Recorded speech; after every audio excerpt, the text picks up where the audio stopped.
Hello, everyone. Welcome to my channel. I'm here with Scott Kelley Ernest, a former white nationalist and one of the founders of Hands of Air, a community of former extremists.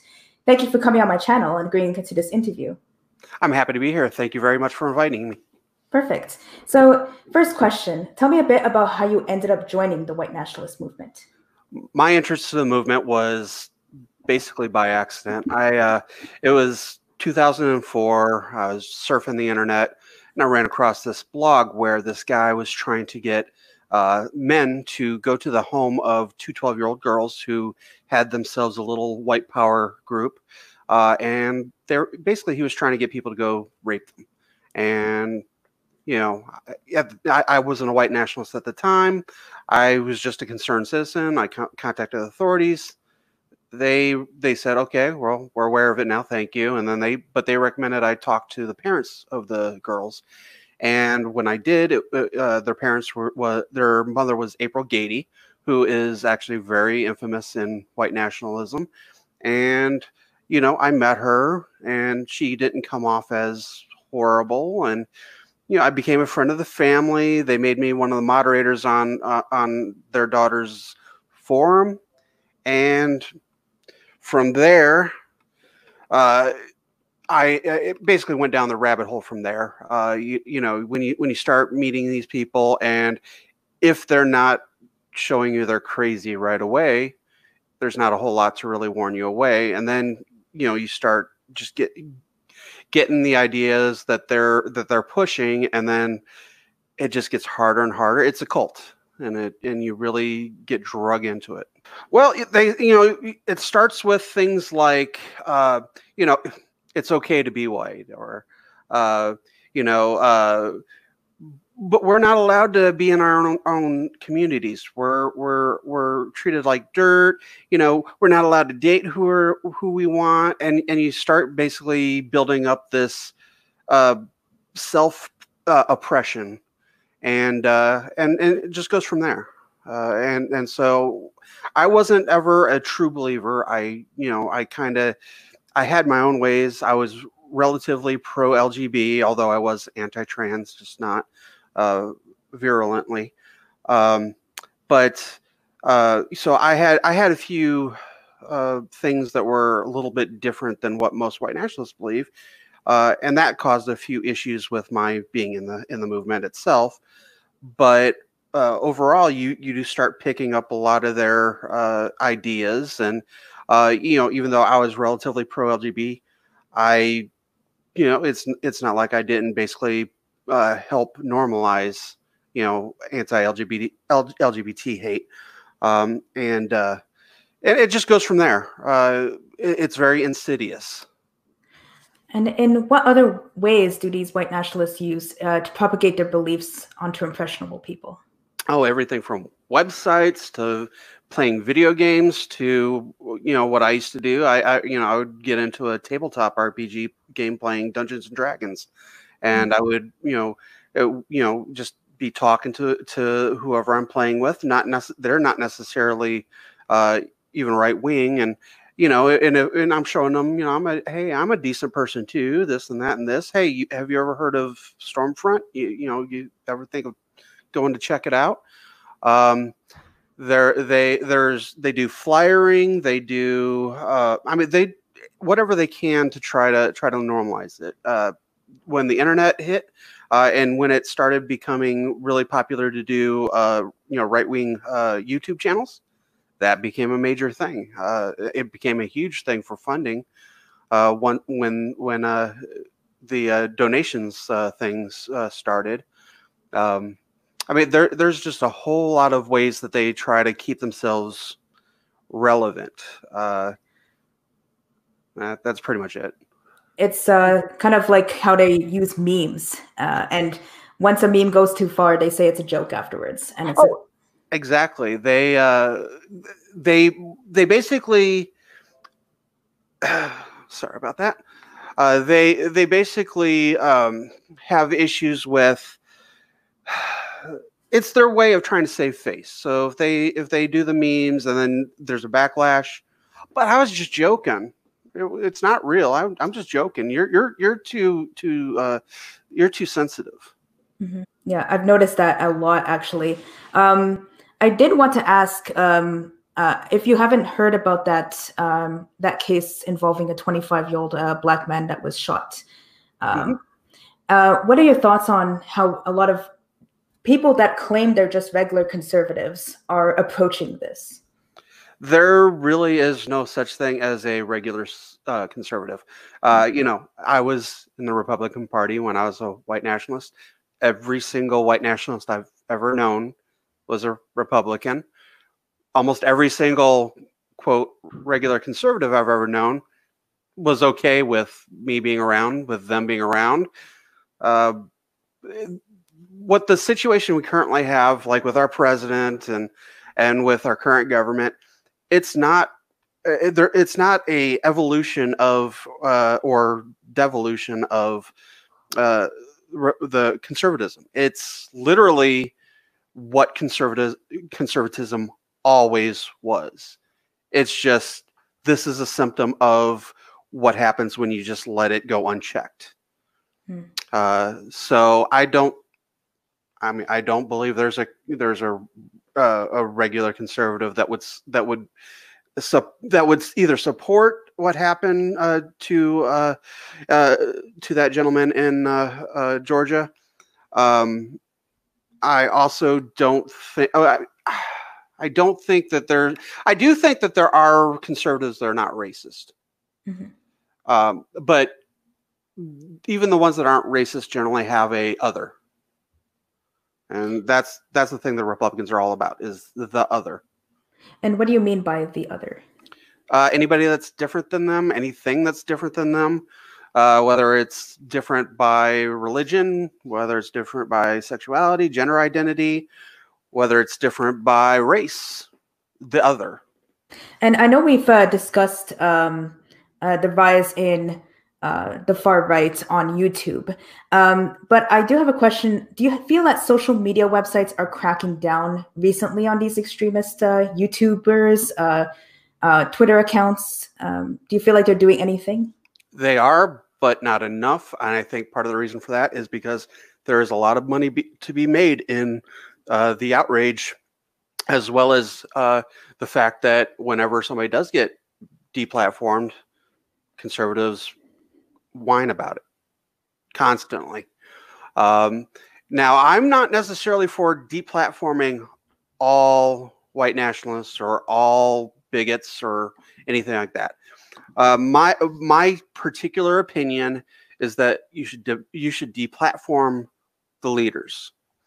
So I'm in public health. My specialty is infection control. So I look at it in that kind of epidemiological aspect. So you have places like Stormfront, 4chan, etc. They are basically the reservoirs where the hate lives. And then you have the leadership and recruiters. I was a recruiter myself that go out and they're basically the vectors, and then they spread the infection. And there are various ways that you can stop an infection from spreading, even if our country currently is not doing a very good job at that. But one of those is to spray the mosquitoes. Just get rid of the vectors. And so that's one of the ways that you stop the infection from spreading. You don't necessarily have to go for the reservoir. And chances are you're not going to be able to do a whole lot about it unless you just completely deplatformed everybody. But there's always going to be that hidden place where they're all going to end up going. And once they're all hidden, then you can't see what they're up to. So that's why I don't necessarily think deplatforming everybody is the best idea. I think get rid of the ones that are highly influential, and that will lower the amount in total. Does that make any sense? Oh, that makes perfect sense. Thoughts come into my mind when you say that. Like for a lot of people that are spreading misinformation about COVID-19, for example, that's very impactful to a lot of their followers. So I agree with you there. I think that's disgusting that they're doing that. Oh yeah, absolutely. I'm curious, did you have particular differences of opinions when you were in the white nationalist movement? Tons. I was very divisive.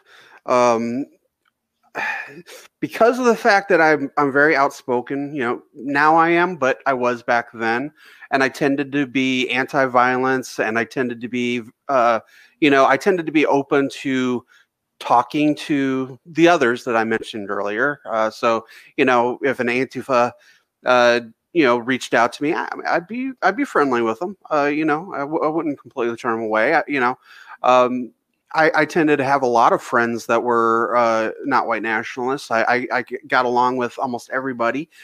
I was pretty open about being a white nationalist, but I wasn't so open that I was pushing it on everybody. And so that kind of made me seem way more reasonable. But that in turn irritated a lot of white nationalists, and they would constantly, I received death threats and attacks when I was in white nationalism, probably even more often than I do now. And but yeah, when I became a mod on Stormfront, it basically became even more of a issue. I was really close with the other mods, and I was really close with, I'd say half of the regular Stormfront members. But then there was the other half that absolutely blamed me for every single thing that would happen. If somebody was banned, they would blame me, which was always silly because I was a minor mod. I was a facilitator. My job was to create discussion. Uh, I couldn't ban anybody. I could delete posts in a single forum, the secession forum. I couldn't moderate anybody else's behavior, and I chose, I wouldn't have become a mod if it was anything higher than that. And the reason is because I knew that as it was, they were going to all blame me whenever bad things happened, and that's exactly what happened. And it's because of that is part of the reason why I started wondering why I was involved, and it started pushing me in a direction of where I don't want to do this anymore. These people are horrible. So white nationalists are really one of the key reasons why I left. When did you start feeling a shift in these political beliefs? Was it right after you've noticed this like divide in the community? Not really. I actually thrived on the divide just like everybody else did. My issue was less with religion or race or anything like that. My issue tended to be liberals in general. Um, and that doesn't mean I never participated in anything racial or religious or anything like that. It just means that wasn't my focus. Um, and my deciding to start getting out was actually originally because of violence. The first time I ever really questioned why I was in the movement was around 2011, was Anders Breivik over in Norway, when he shot up a bunch of kids and the bombs and everything. And I had actually met him on Facebook under the name Andrew Berwick. He was a Facebook friend for like a very short time, long before he actually did that. But when he did that massacre, I flipped out. And the reason why was because mods on Stormfront were told to delete every post that was supporting him. Well, I objected. I was like, all that's doing is hiding it. There shouldn't be support in the first place. And I was just in a rage, and I even got my first band as a mod, of my own band as a mod, because of me. I was basically told, you're pointing all of this out. We're trying to hide it, and you're pointing it out. And just they didn't like that, and that was really kind of the first time I questioned everything. And I mean, I stayed in the movement for another basically 3-4 years, but every single time a new massacre would happen, again, I would flip out and get angry, and it finally came to a head at in 2013 or 14. I can't remember which exactly. A guy named David Lenio came to Northwest Montana, where I was running Pioneer Little Europe Kalispell with April, and he wanted to join our community. I was supposed to end up vetting him, but by that time I was already kind of mentally checking out. I wasn't really wanting to vet or even have anything to do with PLE anymore, over disappointment of actually meeting white nationalists over and over again and just them being horrible, horrible people. Well, what ended up happening was he ended up getting arrested because he went on Twitter and threatened to shoot school children. Wow.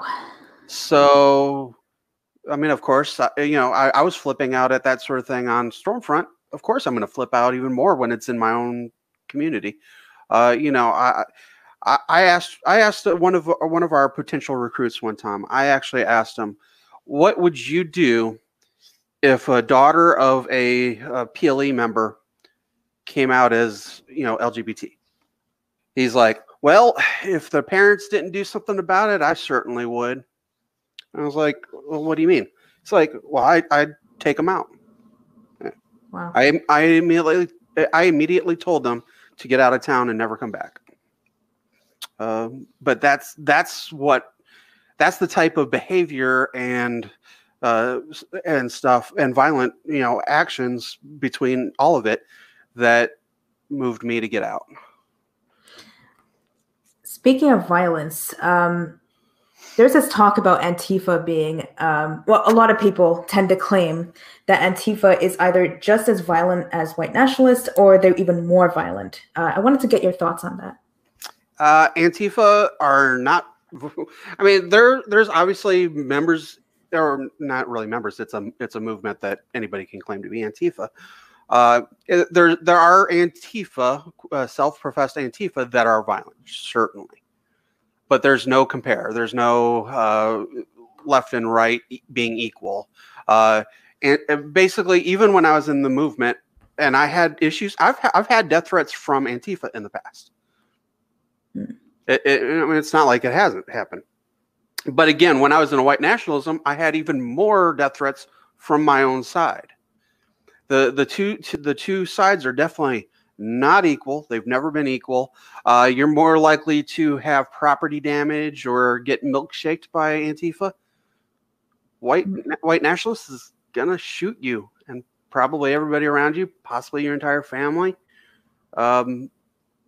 It's a slightly more dangerous if being honest. I actually agree with you on that. I tend to ask people, how many people did Antifa kill?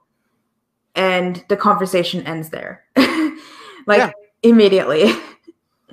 Yeah, they want to try to both sides it, but there is no both sidesing it. There's one side that will kill, and there's one side that, I'm probably gonna annoy a few Antifa friends of mine, but there's one side that can be fairly annoying at times.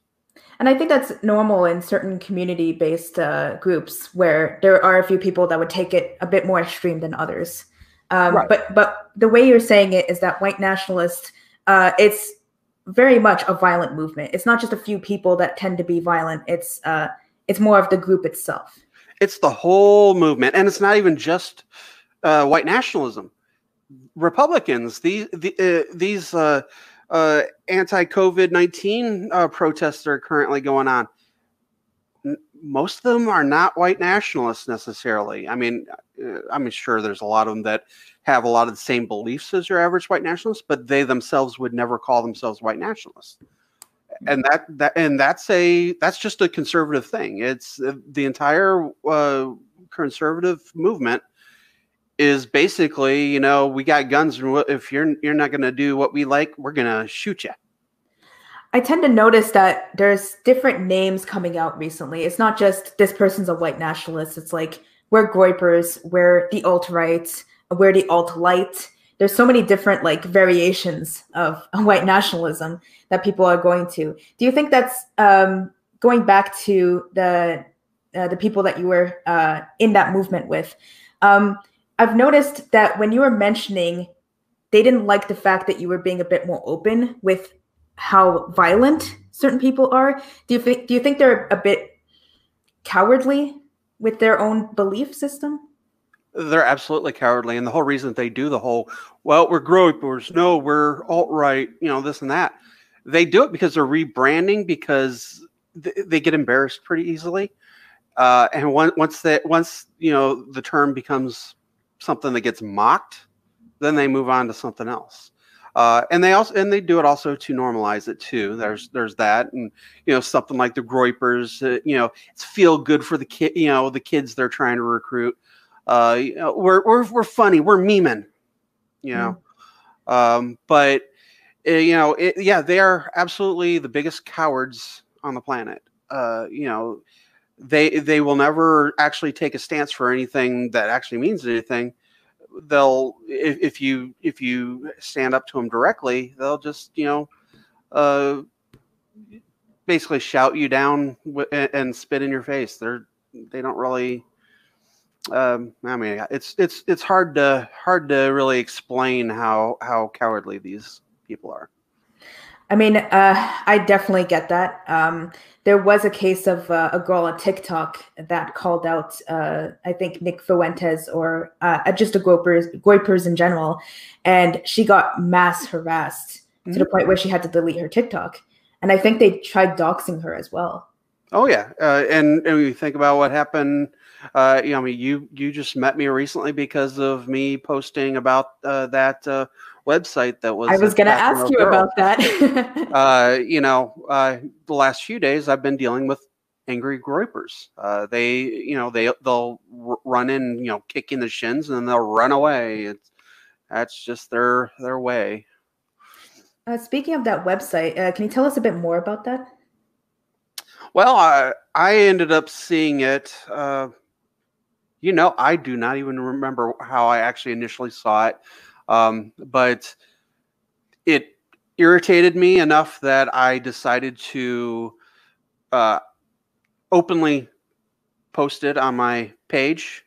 Now, I've got a following. It's not huge, so I didn't expect it to kind of take off like it did, but it did. And it became one of those situations where you wonder, did I just make things a little bit worse for the girls being attacked? I mean, the answer, is probably a little bit of both. On one hand, it got a few more of their eyes on it. On the other hand, people then were aware of it, and it was soon after taken down, at least temporarily. So there was a little bit of a good and a bad, and it was a struggle to put it up, and it was entire time it's like, well, did I help or did I hurt? Luckily, I've had a lot of the girls that were doxxed actually have messaged me and thanked me. So I guess at least it didn't end up too bad in the end. Just to be clear on this website, apparently it's a website that people just get mad about the fact that there's a Caucasian woman that is dating someone that is non-Caucasian. And they put their information up there, they put their pictures, and then they get angry about it. One thing I do like the fact that you posted it, and the reason why is because it did raise awareness to this issue. And if this was more underground, those girls probably wouldn't have known that their stuff is out there. And by knowing this, they were able to make themselves at least be more safe. So correct. And the ones that have actually messaged me, and I've given them all the advice that I can, short of, and I've told them not to. I told them, yeah, don't take your stuff down. Just watch some of what you put up. Make sure you don't put the location that you're in and stuff like that. But what the best thing to do is an offense. Show that you're having fun, that you're enjoying life, that you're enjoying your partner. That really ticks off the cowards. So, yeah, every single one of them, I've tried to make sure that they know. Be careful when you're pointing out where locations and stuff like that. But other than that, don't really have to change anything, and definitely don't take down your site. Just you know, you know now that these people are out there and that they're looking at you. Just, you know, go from there. Mm-hmm. That's the thing, actually. I feel like what they would like to do is to put fear into a lot of people. I do like the fact that in 2020, there's still a lot we need to do, but I do think that we're getting better at a lot of things. We're normalizing a lot of things that wasn't normalized in the past. Sadly, you still see that if there's an ad that shows a black man with a white girl, people are mad in the comments. Oh yeah, and it is a form of terrorism. You know, the whole trying to terrorize somebody into doing what you want. You know, or you're going to put them on a list. And, you know, whether it's a hit list or not, you know, they like to say, oh, it's not a hit list. It's a do not hit list or an avoid list. No, it really is a hit list, because what ends up happening is some guy comes in who isn't in on the quote joke, and he sees, oh, this person's near me. Well, what are they going to end up doing now? I mean, we've seen people just take things that Donald Trump says and then use that to send pipe bombs. I mean, we're not talking about people that won't take the opportunities to make it rather than just being a harassment form of terrorism, to actual physical terrorism. I would like to ask one thing. What would you like to say to those that are being influenced by extremists? Since you've been there before, is there any like wisdom you can like give out to anyone? Best thing I could say to them is get out now. Basically it's a dying movement. What we're seeing is the last gasp of a dying movement. They're lashing out. That's why they're lashing out violently, because they know things are changing, and they're going to eventually be, you know, impotent. I mean, they're kind of impotent now, but they're going to be even more impotent in the future. So don't waste time. Get out, grow up, improve yourself. I did. In 2015, I went to back to college. While I was still basically living in the Kalispell PLE, I signed up with Flathead Valley Community College. I spent a year there until I decided to make my complete break from doing white nationalism, and I moved to Bozeman, where stayed at Bozeman for about a year before I came back to Florida to finish my degree. And now I'm moving back. But you know, I wanted to improve myself. I didn't want to just be an angry white dude. I wanted to make something of myself. Okay, perfect. Well, congratulations. Thank you. One thing is the whole movement, even if it dies down, there is still people like YouTubers that a lot of people wouldn't necessarily call them white nationalists, but they definitely are sympathizers in a certain way.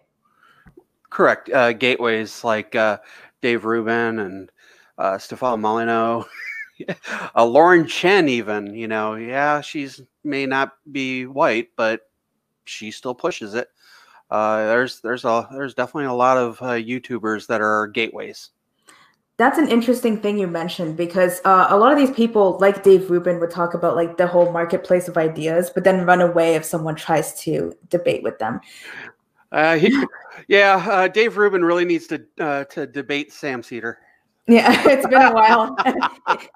It's still going on. But that whole thing about Lauren Chen, that's really interesting. This is someone I've been very critical of. And the reason I'm critical of her is because, again, there's so much proof out there that she's not, you know, just someone who talks about politics. If you look at, I would be interested in putting this in the description box. There is a Rational Wiki article. It was updated. Like, there is like incredible research has done into this like Rational Wiki article. I'm shocked. It has all the sources of when she's talked about the Great Replacement, when she's had actual white nationalists on her channel, and how she was friendly to them, how she was just even saying a lot of the things that she agrees with, how she said a lot of things that were racist as well. It's just like it's incredible how much stuff is there. There's a lot of anti-LGBT moments where she called people degenerates. So, and I 100% agree. She literally is a lot like a lot of people I knew in the movement. So, yeah, she and Steven Crowder's another one. They're basically it's grifters. Grifters got to grift. And there is something I find I would like to ask you this actually. Since we're talking about people who, let's say, are not just white, but they happen to be in the movement. A lot of people, the way they try to deny this is by saying, well, this person can't be a white nationalist or an alt-right sympathizer because they're Black, because they're Asian, etc. What are your thoughts on that? Like, why do you think a lot of people are saying this? I have known a lot of white nationalist types that weren't white. I've known a Ghanaian, I've known a Mongolian, I've known a Japanese person, I've known several Chinese people. I mean, it's not uncommon. I mean, the Ghanaian I knew was a Stormfront member. Same with the Japanese person. You know, I've known National Socialists that were of various ethnicities. It's not uncommon. So people that try to use, oh, they're not white, so they can't be white nationalists. That is completely untrue. It's used as a deflection. It's you know, it's used as basically they're trying to use their ethnicity as Teflon, and it doesn't really work. That is interesting that you say this because a lot of people would tend to claim that the left we're telling everyone that only white people can be racist, and therefore a lot of people made fun of that in the beginning, but then now they're later using that very same argument when they approach people that are white nationalists or that and have some kind of sympathy towards them, and that they are of a different ethnicity. Then they claim, well, they can't possibly be racist because they're a person of color. Oh, exactly. Ben Shapiro does similar stuff when it comes to Jewish as a group. Candace Owens. I mean, it's very, very common. You know, on one hand, they'll say, "Oh, you're anti-Semitic or you're anti-Black," and the next minute they'll say, "Oh, but I can't be because I am whatever." No, that's actually not how it works. You absolutely can be. Just like, you know, white nationalists like to say, "Oh, you're just anti-white." What? I mean, what happens when I say I'm not anti-white? I'm white. They freak out on it, of course. So, you know, it's just a way to try to protect themselves and protect their message, as well as dog whistle to people that, you know, are listening. And what would you say to people that are not very convinced that a lot of these people tend to be doing these dog whistles? Because a lot of people got into politics through these YouTubers. And I was just curious what your thoughts on that are. If a person can honestly watch any of these YouTubers or influencers and think, oh, they're not racist or they're not, you know, bigoted, chances are they're probably racist or bigoted. So, I mean, there's not much you can say to them other than, you know, look in the mirror. I mean, just to wrap up, can you tell me more about Hands of Air and what does it stand for? Hands of Air is a new exit program. Well, exit program / consultant / whatever else. It's basically a group of LGBTQ, pagan, and heathen formers, me and a few others, that we kind of do. You ever heard of Christian Picciolini? I haven't. Christian Picciolini is with Free Radicals. He's also was one of the founders of Life After Hate, and he does Breaking Hate for MSNBC. Free Radicals is his organization. We're basically like that, just much, much, much smaller and more specialized. I mean, we'll help anybody that messages us, but obviously we've got our specialty in that we're all LGBT pagans and heathens, and so, you know, we basically give them a place where, you know, they can go to and talk to people that understand a little bit more. Whereas Christians, you know, I occasionally will volunteer for him. So it's not like, you know, if you're LGBT or anything like that, you can't contact them either. But you definitely have to be careful, because there are groups out there that are not exactly friendly for LGBT people, especially. There are some groups out there that claim to be exit programs, or claim to be for helping people disengage, that are themselves still pretty bigoted. I don't want to really name names on here. I mean, anybody that ends up following my Twitter will probably hear who they are at some point. But you definitely have to be careful, because there's a reason why a lot of formers were white nationalists, because, you know, we ended up having our beliefs a certain way. That doesn't guarantee that when we become formers that those beliefs all vanish. When I left the movement, I didn't change right away. I'm still working on it. I'm always going to be working on it. It's an ongoing process. I'm not going to ever consider myself redeemed. It's a struggle, and I could probably still occasionally. Well, I know for a fact I say things, stupid things often. But there are those that stupid things are their norm, and even when they're formers, they continue that pattern.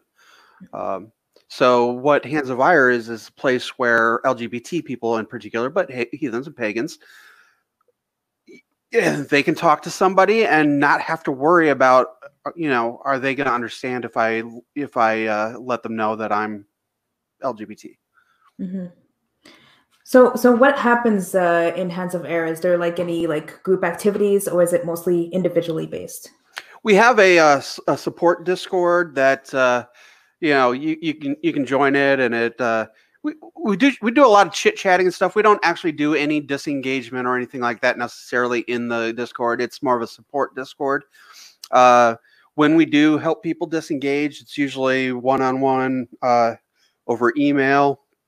And we don't push people. People have to reach out to us. They have to be willing to talk.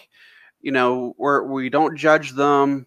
You know, if they decide, after they talk to us, they decide, well, I don't think I want to continue this. Cool. We'll be here if you decide to come back. You know, we're basically we just try to create a community that's supportive of people trying to get out, and hopefully that helps. I mean, we don't take donations. Everything we do is volunteer. We just talk to people. I like that idea so much that sadly a lot of people get into the white nationalist movement because they want to have some sense of community that they have been lacking in the past.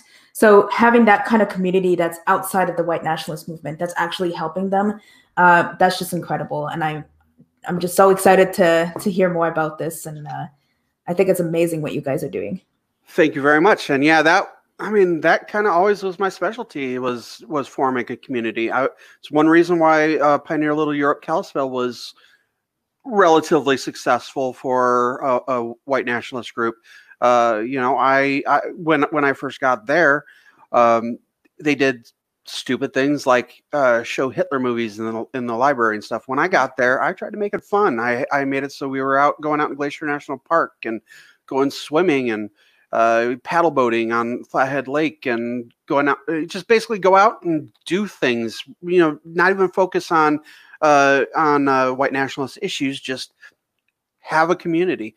And so, yeah, I'm happy to be able to translate that into Hands of Air, trying to make a community where people can, you know, it's not necessarily going to be the most fun thing in the world, because the topics we deal with are difficult topics, but I like to try to make it where you know, people do feel accepted, and I guess that's kind of my niche, maybe.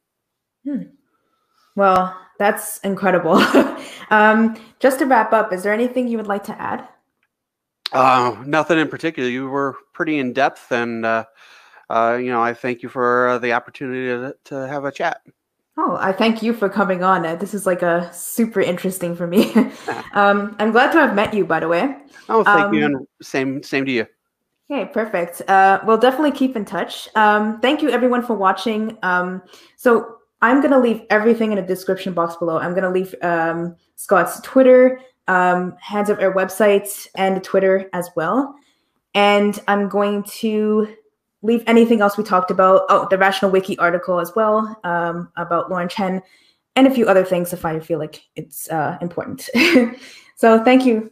Take care. Thank you. Bye-bye.